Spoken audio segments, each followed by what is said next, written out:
Өңір жаңалықтары. Ақсу қаласында жаңадан салынған жылу қазандығы биыл іске қосылмайды.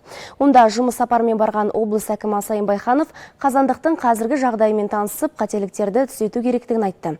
Нысан алдағы уақытта қайтадан мемлекеттік сараптамадан өтіп, жөндеу жұмыстары жалғасатын болады. Жаңа қазандықтың құрылысына 11 миллиард теңгеден астам қаржы бөлінген болатын. Нысан жалпы алғанда дайын болғанымен биыл іске қосылуға мүмкіндігі жоқ. Оған бастапқы жобадан тыс ауытқулар себеп. Сондықтан облыс әкімі мердігерге екі жол ұсынды. Біріншісі әуелгі жобаға қайта оралу, екіншісі жобалық сметаны өзгертіп, қайтадан мемлекеттік сараптамадан өткізу. Жобалық сметалық құжаттама, мемлекеттік сараптама өтті. Бұл мемлекеттік сараптамаға қойылған өзінің жобада талаптары бар. Дұрыс қой? Оның жаңағы жылу беру, қуаты, жаңағы мына қазандықтардан шығатын жаңағы температура,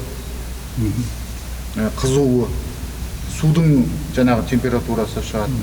Содан кейін оның өзінің жаңағы көмірдің жаңағы сапасынан талаптары бар, әрине. Солардың бәрін орындайтын болса, онда мердігерге ондай сұрақ жоқ бізде. Бұл қазандық өндіретін жылу тұрғындар үшін қымбат болып тұр. Сондықтан қазандық іске қосылған күннің өзінде оның жылуын кімдер тұтынатындығы кеңінен талқылануы керек.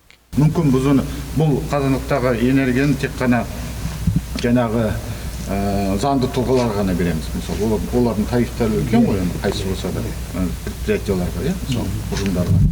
Ал біздің тұрғындар тек қана мына азайықтағы өзінің пәтерлерден арзандатылған жаңағы жылу энергиясын. Ақсуда жаңа қазандық жобасы 2015 жылы әзірленіп, құрылысы 2017 жылы басталған болатын. Сонымен қатар аймақ басшысы Ақсу қаласын жылытып отырған орталықтың дайындығында тексерді. Жылу мамандары қала басшылығы биылғы маусымға тас түйін дайынбыз деп отыр. Артынша қала басшылығымен қазіргі ахуал бойынша жиын өтті. Ақсу қаласы әкімінің айтуынша қазір 2 қазандық дайын, үшіншісі бір аптадан соң дайын болады. Ал 4-ші жылыту қазандығына жасалып жатқан жөндеу жұмыстары 15-ші қазан күні аяқталады. Бұл дайындық жұмыстарының бірінші блогы.